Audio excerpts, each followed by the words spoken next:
प्यारे बच्चों, आज की ऑनलाइन क्लास में आपका स्वागत है। आज हम करने जा रहे हैं प्रश्नावली 3.5। 3.5 का पहला सवाल आप यहाँ देखें। निम्नलिखित रैखिक समीकरणों के युग्मों में किसका एक अद्वितीय हल है, जिसका कोई हल नहीं है, या किसके अपरिमित रूप से अनेक हल है। अद्वितीय हल की स्थिति में इसे बजर गुणनखंड विधि से ज्ञात कीजिए। यानी अद्वितीय हल की स्थिति में हम इसको बजर गुणनखंड विधि से हल करेंगे। तो पहले हम देखते हैं किसका हल कैसा है। तो यहाँ पर पहला भाग हम देखते हैं। हल क्या है? x माइनस 3y माइनस 3 बराबर 0। 3x माइनस 9y माइनस 2 बराबर 0। यहाँ a1 का मान 1 है और b1 का मान माइनस 3 है, c1 का मान माइनस 3 है। देखो इसके आगे 1 है, यहाँ 3 है, ये अचर पद c1 होता है। a2 जो है वो 3 है, p2 जो है वो माइनस 9 है, c2 जो है वो माइनस 2 है। अब हम देखेंगे यहाँ पर क्या चीज़ है। a1 बटा a2, इसका मान देखते हैं कितना, 1/3। b1 बटा b2, इसका मान देखते हैं माइनस 3 बटा माइनस 9। c1 बटा c2 का मान देखते हैं माइनस 3 बटे माइनस 2। यहाँ पर माइनस से माइनस कर 3 एकम 3, 3 3 1/3 आ रहा है। यहाँ पर माइनस से माइनस कर। अब देखो पहले दो तो बराबर है, लेकिन ये बराबर नहीं है। तो a1 बटा a2 बराबर है b1 बटा b2 के, बराबर नहीं है c1 बटा c2 के। तो यहाँ पर इस तरह की अगर कंडीशन हमारे पास हो तो आपको पता ही है रैखिक समीकरण युग्म का कोई हल नहीं होता। यहाँ रैखिक समीकरण युग्म का कोई हल नहीं है, कोई हल नहीं है। तो हमें कोई हल नहीं है तब नहीं करना। अपरिमित रूप से अनेक हल है तब भी ज्ञात नहीं करना। अद्वितीय हल की स्थिति में उसे ज्ञात करना है, तो इसे हम नहीं करेंगे। अब आगे देखो इसका दूसरा भाग। अब देखते हैं हम इसका दूसरा भाग। दूसरे भाग में क्या है, देखो 2x जमा वाई बराबर 5 है, 3x जमा 2y बराबर 8 है। इसको मैं ऐसे लिख देता हूँ, 2x जमा वाई इधर ले आएंगे माइनस 5 बराबर 0। 3x जमा 2y माइनस 8 इधर आ जाएगा बराबर 0। अब देखो a1 कितना है यहाँ पर 2, b1 कितना है 1 और c1 कितना है माइनस 5। a2 कितना है, देखो यहाँ पर कितना है 3, b2 कितना है यहाँ पर कितना है 2 और c2 कितना है माइनस 8। तो a1 बटा a2 का मान लिखो 2/3, b1 बटा b2 का मान लिखो 1/2, c1 बटा c2 का मान लिखो माइनस 5 बटे माइनस 8। तो माइनस से माइनस कैंसिल, या ये 5/8 आ जाएगा। अब देखो यहाँ पर ये दोनों बराबर नहीं, a1 बटा a2 बराबर नहीं है b1 बटा b2। यहाँ अद्वितीय हल है। कैसा हल है? अद्वितीय हल है। तो इसे हम बजर गुणनखंड विधि से हल करेंगे। बजर गुणनखंड विधि क्या है? x, y और 1। बजर गुणनखंड विधि में x, y और 1 इनके यहाँ पर देखो b1 बटा b2, c1 बटा c2, a1 बटा a2 और b1 बटा b2 ऐसे लिखते हैं। अब इनका मान भरें। इसका 1 है और इसका 2 है। इसका c1 का कितना है माइनस 5 है, c2 का माइनस 8 है, a1 का कितना है 2, a2 का कितना है 3, b1 का 1 है और b2 का 2। अब क्या करना है, इस और इसकी गुणा करनी है, इसकी इसके साथ गुणा करनी है। तो x के बटे में लिखेंगे, ये x बटे में माइनस 8 की 1 से गुणा करेंगे, माइनस 8 एकम 8, और इसमें से घटाएंगे इन दोनों की गुणा। ठीक है, इन दोनों की गुणा। तो माइनस 5 दूनी 10, माइनस किया तो ब्रैकेट में रखना पड़ेगा माइनस 5 दूनी 10। अब बराबर वही तरीका इस और इसकी गुणा करेंगे, वो y के बटे में रखेंगे, y बटे में इस और इसकी, ये माइनस का 5 है, ये प्लस का 3 है, तो इनकी गुणा माइनस में आएगी, 5 3 15। इसमें से घटाएंगे इस और इसकी गुणा, तो ये भी माइनस, ये माइनस का ये प्लस का, तो माइनस में गुणा आएगी तो ब्रैकेट में रखना पड़ेगा 8 दूनी 16 बराबर 1 बटे। अब इन दोनों की गुणा करेंगे, इनकी तो घटाई ली, 2 दूनी 4 माइनस 3 एकम 3, ये प्लस किया तो सीधा ही घट जाएगा। अब देखो, अब इसको हल कर लेते हैं। x बटे में माइनस माइनस खोलेंगे तो प्लस का हो जाएगा 10 बराबर y बटे में माइनस 15 प्लस का हो जाएगा 16 और माइनस माइनस बराबर ये हो जाएगा 1। अब देखो, ये दिखा नहीं, यहाँ ऐसे कर दिया। x बटे में क्या लिखा था हमने, इन दोनों की गुणा 8 एकम 8, इन दोनों की गुणा माइनस के गुणा करेंगे 2 से तो 5 दूनी 10 ब्रैकेट में रखना पड़ेगा क्योंकि बाहर भी माइनस अंदर भी माइनस है। इसी तरह से इन दोनों की गुणा 5 दिए 15 माइनस का आ गया, घटा इन दोनों की गुणा तो 8 दूनी 16 माइनस की आई है, ये भी ब्रैकेट के अंदर लिखी। अब इन दोनों की गुणा 2 दूनी 4, 4 में से ये घटाया 3 एकम 3, इन दोनों की गुणा।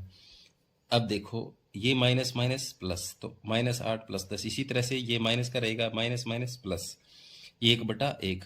अब देखेंगे आप x बटे में यहाँ तो 2 बच गया प्लस का, यहाँ बच गया y बटे में 1 प्लस का बराबर 1/1। अब एक बार तो इसके बराबर ले लेंगे तो x बटा 2 बराबर 1/1, आर पार गुणा करेंगे x एकम x 2 एकम तो x का मान कितना आ गया, 2 आ गया। x का मान यहाँ पर 2 आ गया। अब y के बराबर ले लेंगे तो y बटा 1 है, इधर भी 1/1, आर पार गुणा करेंगे y एकम y 1 एकम 1 तो y का मान कितना आ गया, 2। ये थी बज्र गुणनखंड विधि। इस प्रकार से हम हल करते हैं। और किन को हल करेंगे, जिनका हल अद्वितीय हो। अब देखते हैं हम इसका तीसरा भाग। अब तीसरा भाग जो है हमारे पास ये 3x माइनस 5y माइनस 20 बराबर 0, 6x माइनस 10y माइनस 40। तो यहाँ पर a1 है आपके पास 3, b1 है माइनस 5 और c1 है माइनस 20, a2 है 6, b2 है माइनस 10 और c2 है माइनस 40। अब देखो यहाँ पर a1 बटा a2 निकालो, 3/6, 3 एकम 3, 3 दूनी 6/2 आएगा।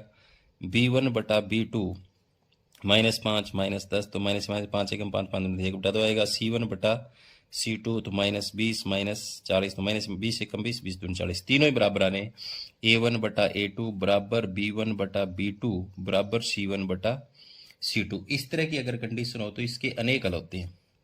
यहाँ रेखिक समीकरण युग्म के अनेक हल हैं, अनेक हल हैं। अनेक हल हो तो हमें नहीं करना, अद्वितीय हल हो तभी हमें करना है। ठीक है, तीनों में इसमें बराबर आए हैं तो ये इसको हम नहीं करेंगे। अब आगे वाला चौथा भाग देखते हैं। इसका चौथे भाग में देखो समीकरण आपके सामने x माइनस 3y माइनस 7 बराबर 0, 3x माइनस 3y माइनस 15 बराबर 0। तो a1 का मान यहाँ पर 1 है, b1 का मान यहाँ पर माइनस 3 है, c1 का मान माइनस 7 है, a2 का मान 3 है, b2 का मान माइनस 3 है, c2 का मान माइनस 15 है। तो a1 बटा a2 1/3, b1 बटा b2 माइनस 3 बटे माइनस 3 तो माइनस माइनस 3 एकम 3, 1/1 आ गया। c1 बटा c2 तो माइनस से माइनस कैंसिल तो 7/15 आ गया। अब देखो यहाँ पर a1 बटा a2 बराबर नहीं है b1 बटा b2। यहाँ अद्वितीय हल है। कैसा हल है, अद्वितीय हल है। तो इसे हमें किस विधि से हल करना है, बज्र गुणनखंड विधि से हल करना है।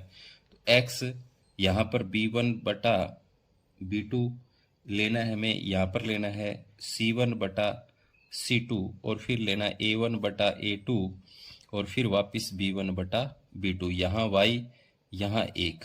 अब b1 बटा b2 देखो मान बनेंगे b1 बटा b2 -3 और -3, -3 और -3 बराबर लिखे।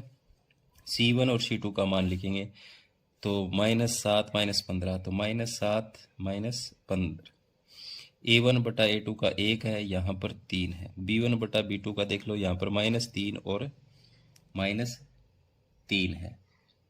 हमने यहाँ पर मान जो है वो भर लिए। अब आपको पता ही है x के बटे में क्या लिखते हैं, इन दोनों की गुणा लिखते हैं। ये भी माइनस का है, ये भी माइनस का है, तो 15×3 = 45 प्लस का आएगा। इसमें से घटाते इन दोनों की गुणा b2 और c1 की, तो माइनस और माइनस की गुणा प्लस में आएगी तो ब्रैकेट में लिख भी लो, चाहे ना भी लिखो जो भी चलेगा। 7×3 = 21 प्लस में आएगी तो चलो लिख ही देता हूँ, बराबर y बटे में इन दोनों की गुणा, नहीं पहले ये बच गया, इन दोनों की गुणा 7×3 21 और ये प्लस का ये माइनस का तो माइनस की आएगी, तो माइनस 15 की एक से गुणा इस और इसकी गुणा, तो माइनस की है तो माइनस की ब्रैकेट में रखना पड़ेगा, बराबर 1/में इन दोनों की गुणा, 3 एकम 3 ये माइनस की आई है, माइनस ये भी माइनस की आएगी, तो 3 तिया 9 ऐसे लिखना पड़ेगा, 3 तिया 9। अब ब्रैकेट खोलेंगे इसका, तो x/45 ये हो जाएगा 21 माइनस का ही रहेगा, ये हो जाएगा y/में -21 माइनस माइनस प्लस 15 बराबर 1/में -3 और प्लस का 9, तो x/में क्या आ गया देखो, 21 में से 45 प्लस का 21 माइनस का, तो हमारे पास यहाँ पर बच जाएंगे 24 प्लस के, ठीक है, बराबर y/में देखो 15 प्लस का 21 माइनस का है, तो माइनस के हमारे पास बच जाएंगे 6 बराबर 1/में प्लस के बच गए 6। तो एक बार तो क्या करोगे आप, इसके बराबर ये ले लोगे, x/24 बराबर 1/6 ले लें, आर पार गुणा करें, x 6x आ जाएगा, 24 आ जाएगा, तो x बराबर क्या हो गया था 24/6, 6 कम 6 6 24, x बराबर कितना आ गया 4 मान आ गया। इसी तरह से अब क्या करेंगे, ये लेंगे देखो y बटा, यहाँ ले लेता हूँ y/6 माइनस का 6 है और बराबर 1/6 ले लेते हैं, तो आर पार गुणा करेंगे तो ये हो जाएगा 6y बराबर 6 कम 6, तो y बराबर 6 माइनस का और बटे में 6, 6 से 6 कट गया, माइनस का 1 आ गया, तो y का मान कितना आ गया -1। इस प्रकार से हमने बज्र गुणनखंड विधि से इसको भी हल कर दिया, तो x का मान तो आपके पास 4 आ गया और y का मान -1 आ गया। ये था प्रश्नावली 3.5 का पहला सवाल, जिसके 4 भाग हमने किए। तो उम्मीद करता हूँ कि आपको समझ में आए होंगे। जो बच्चे नए हैं वो चैनल को सब्सक्राइब करें और अपने साथियों को जरूर भेजें। धन्यवाद।